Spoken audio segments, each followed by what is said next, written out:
Alright, hello everybody. This video is going over the Structure 2.3 and 2.4 practice questions from the IBSL textbook.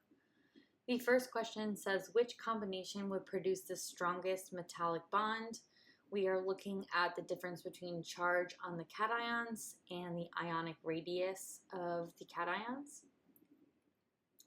Now remember, for a metallic bond, the definition of a metallic bond is the electrostatic attraction between the positive cations from the metal and the sea of delocalized electrons.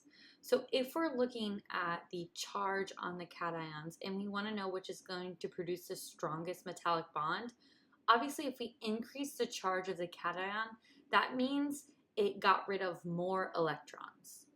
So if we got rid of more electrons, that means that electrostatic attraction between the cations and the electrons is going to be greater because there are more electrons present within that large metallic lattice.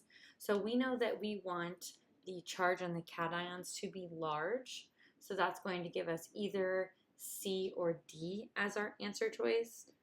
And then if we go to ionic radius, think about those cations. If those cations are smaller, that means the positive nucleus is closer to those delocalized electrons. So we want a smaller ionic radius in order to produce a stronger metallic bond.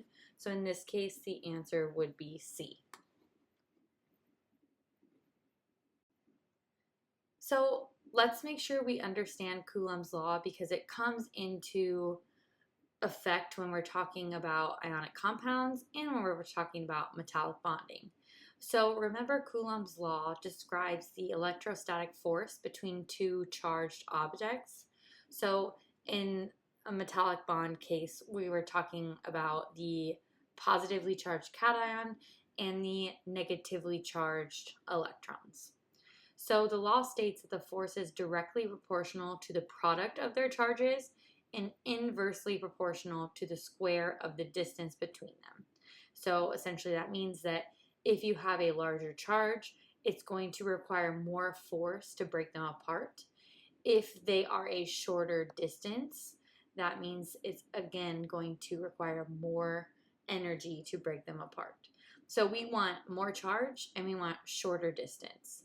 Now, when we're talking about comparing different things in terms of force and energy, charge is going to be at the utmost importance. And then if everything has the same charge, then you would move into distance. And that's just because the larger atomic radius does decrease the force, but the effect is quadratic, meaning that doubling the distance only reduces the force by a factor of 4, while doubling the charge increases the force by a factor of 4.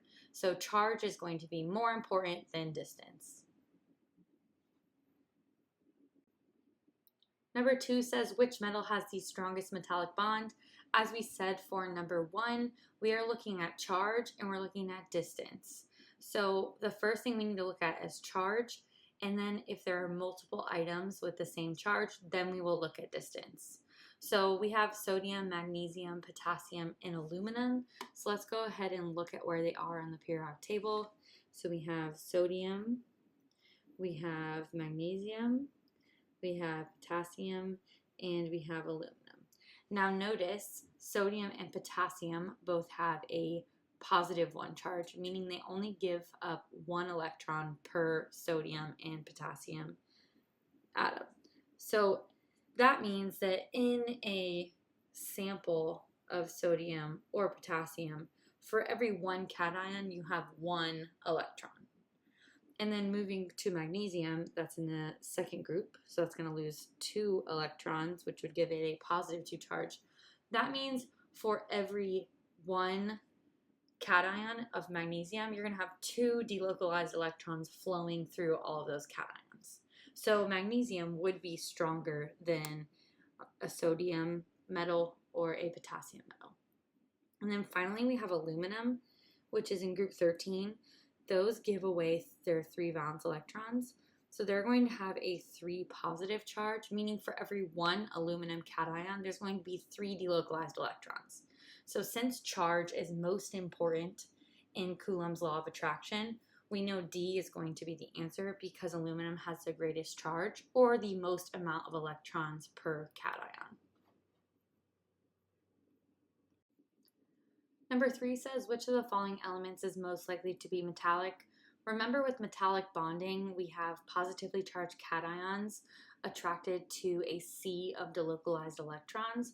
So because we always have those delocalized electrons, they're going to be able to carry that electrical current. So whether they are a solid or in a liquid state, they are going to be able to conduct electricity. So for this answer, that would be A, because it would be good in both the molten and the solid state. Now I also put this figure on the right here for you to put down in your notes if you are taking them. I just wanted to go over some of these because it seems like electrical conductivity comes up a lot in the textbook.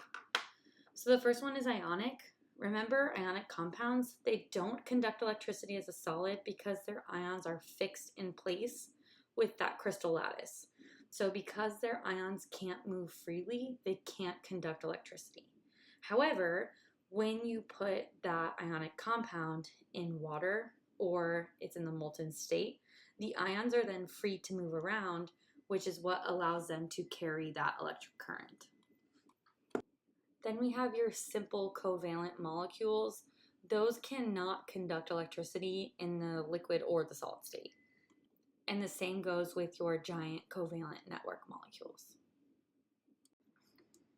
Number 4 says, which series shows the correct order of metallic bond strength from strongest to weakest? Now remember, when we're talking about metallic bond strength, we use Coulomb's law and we're looking for an increase in charge and a decrease in radius.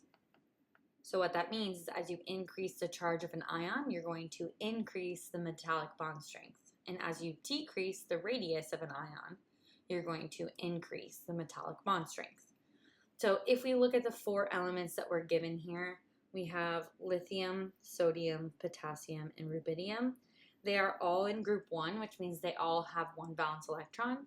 So when they form those metallic bonds and they become cations, all 4 of these elements will assume a positive 1 charge. Now, since they all have the same charge, we are not looking at charge to tell us which one has the strongest metallic bonds. Now we're looking at radius. So remember, as you go down the periodic table, you're going to increase your radius. That's because you're adding energy levels.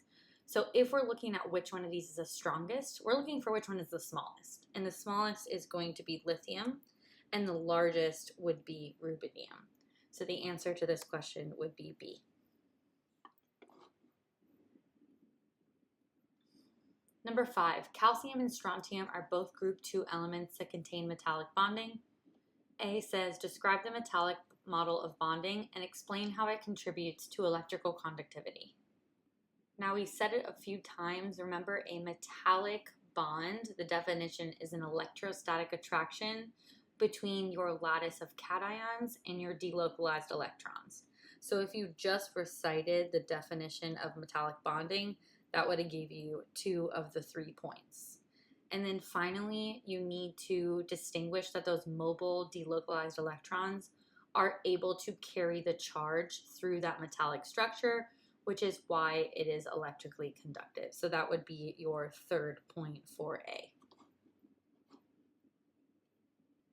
Then for B, we go back to Coulomb's law. Explain why calcium has a higher melting point than strontium.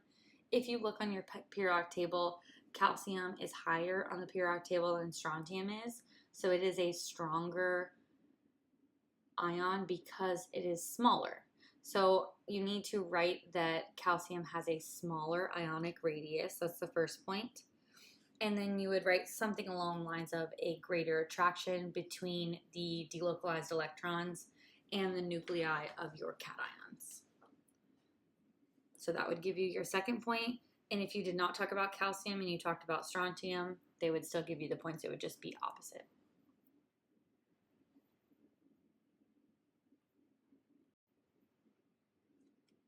Okay, so explain with reference to metallic model of bonding why metals are generally malleable and good thermal conductors. Now remember, when you have a metallic bond, you have a lattice of cations, and those electrons that are flowing through them are delocalized. They can move around. They don't have to be around a specific cation. So when you hit it or when you draw it into wires, those electrons can move around because they're not focused on one area. So because the metallic bond remains intact when that structure undergoes changes, it's going to still be able to conduct electricity even when it's turned into a new shape. So as long as you wrote something along the lines of you have metallic bonding, which is an electrostatic attraction, and when that structure undergoes changes, the metallic bond remains intact. And you have your closely packed cations and your delocalized electrons, which are still going to allow for a transfer of thermal energy across that structure. And I know a lot of you, including me, are still learning how to answer these IB questions. Just remember that if you have 4 points here, you're looking for 4 specific details that you're explaining. So I think that all of you in this class can hit the first and the second point that we just talked about. Just make sure you're reading these other points and really thinking about why they would ask for that. So hopefully when you do have a question like this on the exam, you are able to come up with 4 specific points to answer the question. All right, moving on to structure 2.4. Number 1 says, what are alloys with 2 components? Now, this was a pretty simple question just with process of elimination. It's talking about alloys, so I would assume it's either A or C. And since it's 2 components, binary means 2. So A would be the answer here. I'm going to quickly go over the difference between binary alloys and ternary alloys. Now these are kind of exactly how they sound. Binary means 2, so it's going to be made up of 2 elements and 1 has to be a metal. A common example of a binary alloy is going to be steel. Steel is made up of iron and carbon, and that is to give the metal more strength and more hardness. Then we have our ternary alloys. Ternary alloys are going to consist of 3 elements, and again, 1 element has to be a metal.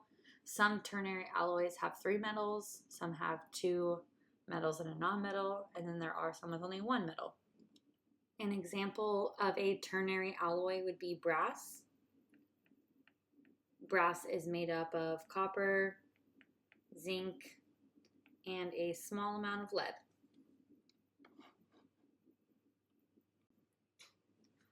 All right, and then it wasn't brought up in these practice problems, but I just wanted to bring it up in this video because I do think it's important. The difference between substitutional alloys and interstitial alloys. Remember, substitutional alloys are going to be atoms of one element that replace those of the other, and those are going to be metals that are very similar in size. And then we have interstitial alloys. When we're talking about interstitial alloys, that means that smaller atoms are going to fit into the gaps of the large atoms. So when you're trying to figure out if something is a substitutional alloy or an interstitial alloy, just look at the masses of your ions. If they are similar masses, then they're going to be substitutional. If they're a big difference in mass, then they're going to be interstitial. Number 2 says, which of the following cannot be deduced from the position of an unknown substance X in the bonding triangle? So when we're talking about a bonding triangle, there are 3 things that you can kind of get from the bonding triangle. The first is the bonding type. So obviously, if it's in the ionic part of the triangle, it's going to suggest that the substance is going to form ionic bonds, which means electrons are being transferred from one atom to another, or a very large difference in electronegativity. It can tell you if it's covalent bonding. Remember, covalent bonding is going to suggest that electrons are being shared between atoms, and that electronegativity difference is pretty small. And then finally, also our metallic bonding. if the substance is close to that metallic region, that means it's probably going to have metallic bonds, which means your electrons are free to move as delocalized electrons, and that would be an element. So then another thing you can deduce from a bonding triangle is your electronegativity difference, and that kind of coordinates with your bonding type.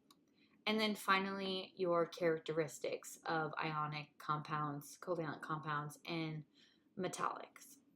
So if we're looking at these options, we have A, the chemical formula of X. From our bonding triangle, there's no way to deduce what our chemical formula is. So I would think that this one is wrong, but let's keep going until we can verify that. B says the type of bonding. Well, this is a bonding triangle, so this would be able to tell us what type of bonding it has. C says the physical properties of X. So if we know what type of bonding it has, we probably can guess the physical properties. So that would also probably be true. And then D, whether X is an element or a compound. So if it's going to fall between ionic and covalent, then we'd know it's a compound.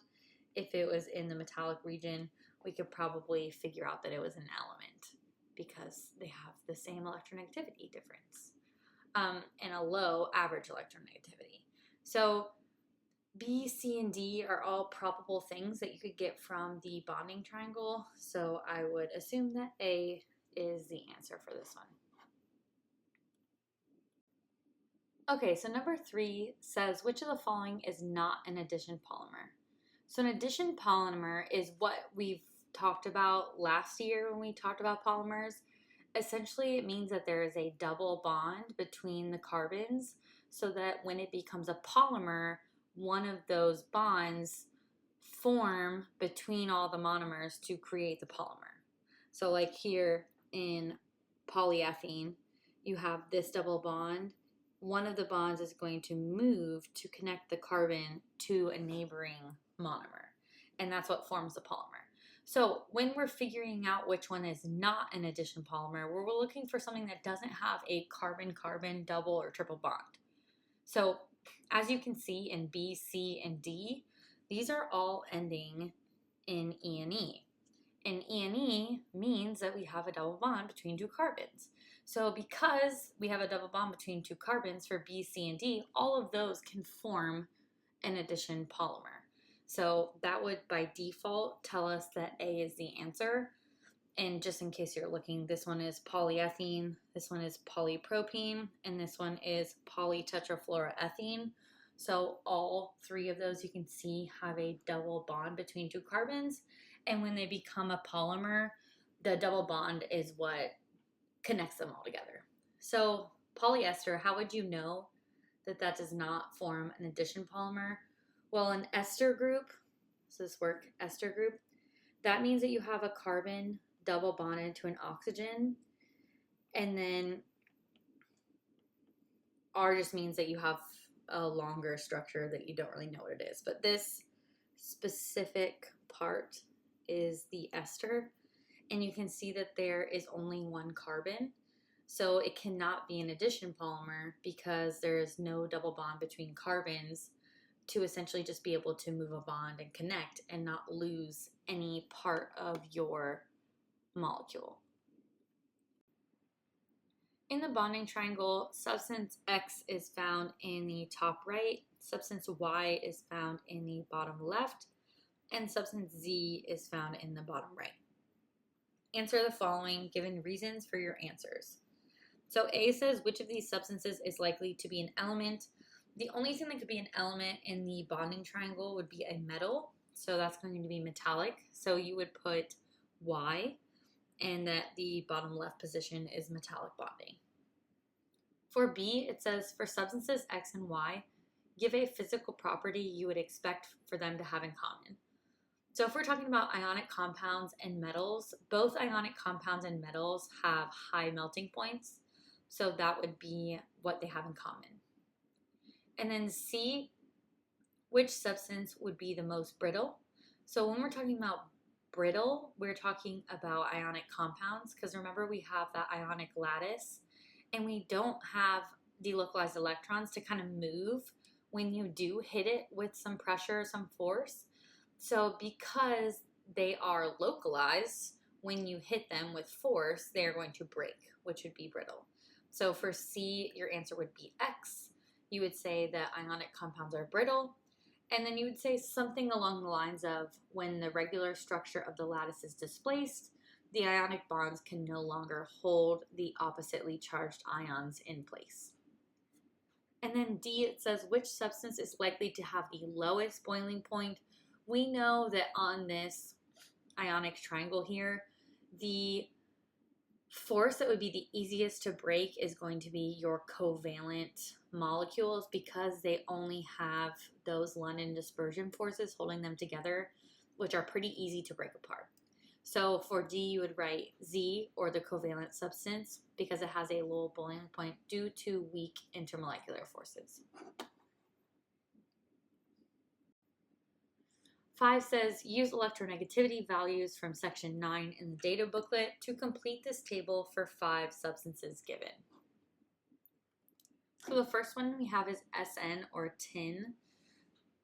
Tin, since we only have one element, the average is just going to be the electronegativity value, which would be 2.0. The change or difference in electronegativity would be 0, because again, we have all of the same substance. If we plot that on our bonding triangle, that would be an average of 2 and a difference of 0. We would be right on the cusp of metallic bonding, so we're going to write metallic. And with the properties of metallic substances, you're going to have high melting and boiling points. And then it's also going to be able to conduct electrical and thermal energy.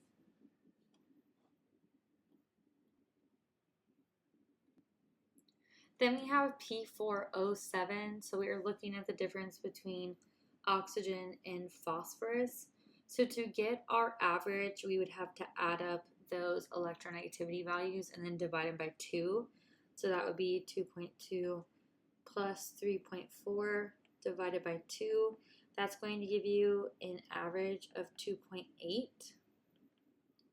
And then a difference, the difference will just be 3.4 minus 2.2. So that'll give you a difference of 1.2. If we look at that on our bonding triangle, 2.8 to 1.2 would be a polar covalent molecule. And when we have a polar covalent, since it's polar and like dissolves like, we do know that it's going to be soluble in water. And we also know it's going to have a high melting point.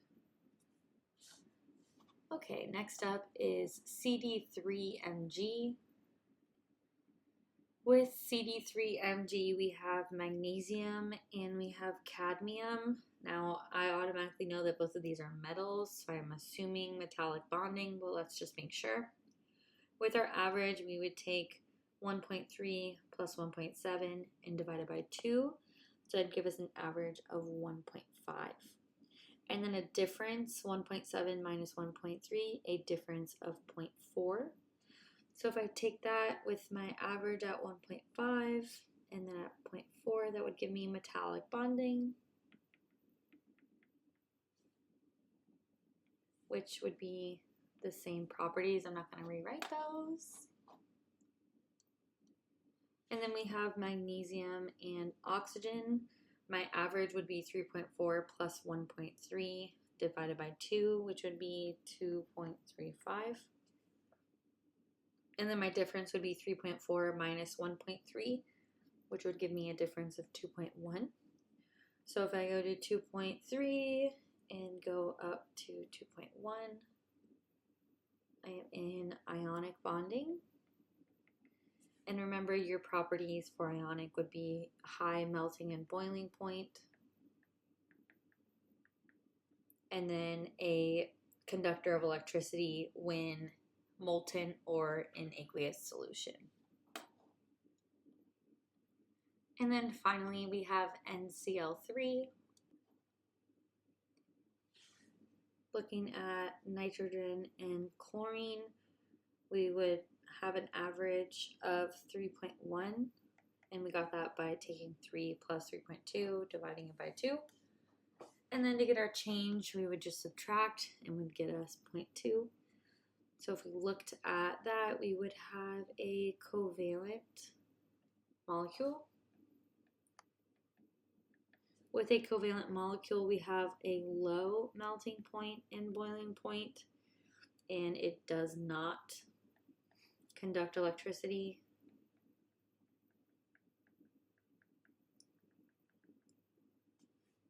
And it is also not soluble in water because it is nonpolar.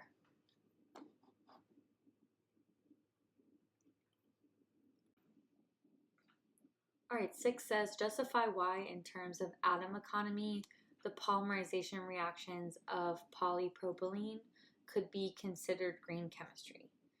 So remember, atom economy refers to how efficiently atoms from the reactants are incorporated into the final product.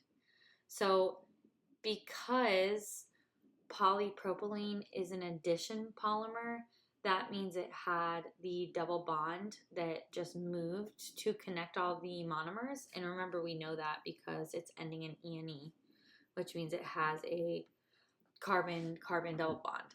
So because it did not lose any of the reactant when forming the polymer, that means it has 100% atom economy.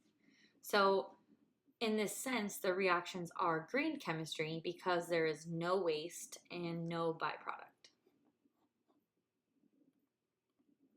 And just for the sake of practice, poly is the polymer. So before we had the polymer, we just had propylene. So prop is 3 carbons, right? Ene means we have a double bond on one of the carbons. And then you would add in your hydrogens.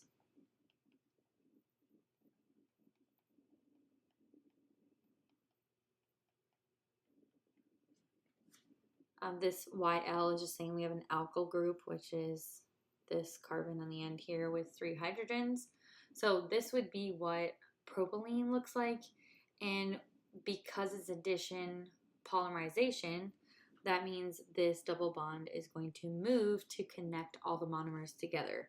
So it essentially looks something like this.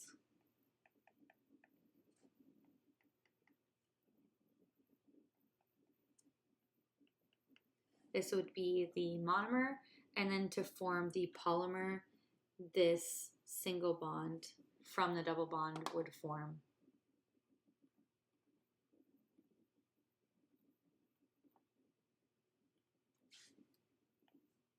And then we would have a polymer. So that process that I just kind of drew out for you is called the addition polymerization, which means you do not lose any of the monomer when becoming the polymer. So you have 100% atom economy. Number 7, alloys of aluminum with nickel are used to make engine parts. With reference to the model of metallic bonding, explain why this alloy is used rather than pure aluminum. So the first thing you want to say is that the alloy is stronger than pure metal. And because you are adding atoms of different sizes, it's going to disrupt that metal lattice and make it difficult for the layers to slide over each other. So remember, because they're delocalized electrons, those layers of cations can shift because the delocalized electrons are still keeping the bonds together. But if you add another metal that's a different size, it's going to prevent that shifting, which would make it stronger. And then finally, you would say something along the lines of alloying is going to make the metal harder, stronger, and more resistant to corrosion. So this might be something you write down in your notes just to kind of help you in the future on test questions. Number 8, lanthanum and antimony form compounds with bromine that have similar formulas, LaBr3 and SbBr3. Determine the type of bond present in SbR3. Showing your method, use sections 9 and 17 of the IB data booklet. So using 17 and 9 from the data booklet, which are both on here, it says determine the type of bond present in SbBr3. So if we're looking at Sb or antimony, and then we're looking at bromine, to get the average electronegativity, you would have to add them together and divide by 2. So it would be 3 plus 2 is 5. Divided by 2 gives you 2.5 for your average electronegativity. And then your electronegativity difference would just be the bigger one minus the smaller one. So 3 minus 2, that gives us an electronegativity difference of 1. So if we were looking on our bonding triangle, which is in your data booklet, number 17, you would go for average electronegativity of 2.5, an electronegativity difference of 1. So that would be in the polar covalent region. So you would say bonding in SbR3 is polar covalent. And then B says lanthanum has similar electronegativity to group 2 metals. Explain in terms of bonding and structure while crystalline lanthanum bromide is brittle. So it's saying that lanthanum is essentially a cation, right? Because it's going to behave similarly to group 2 metals. So if it has the electronegativity of group 2 metals and it's reacting with a group 17 halogen, that means that electronegativity difference is going to be quite large, and same with the average electronegativity. So that's going to be ionic bonding. So if you write ionic bonding or electrostatic force between ions, that would give you the first point. And then the second point, explain why it's brittle. We know ionic compounds at this point are brittle, and that is because if you add force to a crystal lattice, some of those ions with the same charge are going to be next to each other, which is going to cause some repulsion, which would then break that crystal lattice. Polymers are made up of repeating monomer units, which can be manipulated in various ways to give structures with desired properties. A says deduce the repeating unit of poly 2-methylpropene. So if we're looking for the repeating unit, we are looking for the monomer. So the monomer would not include this poly. So we're just looking at 2-methylpropene. So propene is going to mean we have 3 carbons with a double bond between 2 of those carbons. And then this 2-methyl means we have a methyl group, which is just CH3 on the second carbon, which no matter which way you go, it's the middle carbon. So we'll have a CH3 there. And then we can go ahead and fill in the rest of our hydrogens that are needed. So this would kind of be what a 2-methylpropene monomer looks like. Now, if I was drawing this to actually look like a monomer, I would move this carbon to go vertical. So it would be showing that double bond so that we could easily show addition polymerization. So again, these two things are exactly the same, but this is how I would write my final answer, which would be your monomer of 2-methylpropene. Then B says, deduce the percentage atom economy for polymerization of 2-methylpropene. Now remember, it had that double bond between the 2 carbons, which means it would take part in addition polymerization. And remember, whenever you have addition polymerization, you can always figure out if you have that by just looking at the ending, which means you have a double bond between 2 carbons. So whenever you have addition polymerization, you can assume that your product is going to be the same as your reactant in terms of mass, thus giving you 100% atom economy.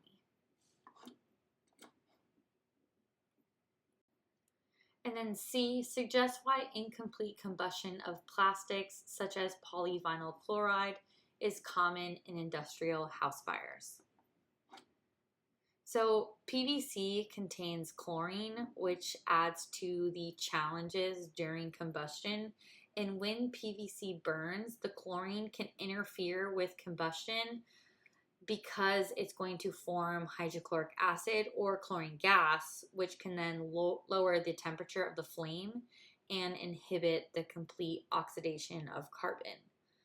PVC is also made up of a long chain of carbon atoms with chlorine atoms attached to every other carbon. So when PVC burns, it requires a significant amount of oxygen to fully oxidize all the carbon. And so you need a lot of oxygen in order to fully combust. So I know that was a lot, so go ahead and just pause this and read through. You do not have to have all of these. You actually only need one, so that kind of give you a large variety of answers on this one.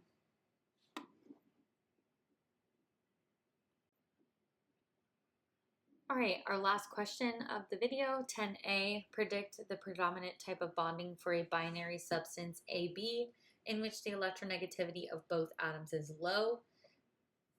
If we have low electronegativity of both atoms, that means our average electronegativity is going to be pretty low and our difference is going to be pretty low. So that means we're going to be in this metallic bonding of the bonding triangle. So the answer to A would be metallic bonding. B says the type of bonding in a compound is sometimes used to classify materials. Outline why this type of classification has limitations by using magnesium diboride as an example. And it wants you to refer to sections 9, which is the electronegativity periodic table, and 17, which is your bonding triangle. So looking at magnesium and boron, in order to get your electronegativity average, you would take 1.3 plus 2, which would be 3.3, and you would divide that by 2. That would give you 1.65. So that would be our average electronegativity. And then to get the difference, you would just take 2 minus 1.3, and that would give you 0.7. So your difference is at 0.7, and your average is at 1.65. So that's going to get you right on the cusp of ionic and metallic bonding, which means that you're not going to have just one type of bonding present in MgB2. All right, I hope this video helps, and I hope you're having a great weekend. I will see you tomorrow in class. Go Rams!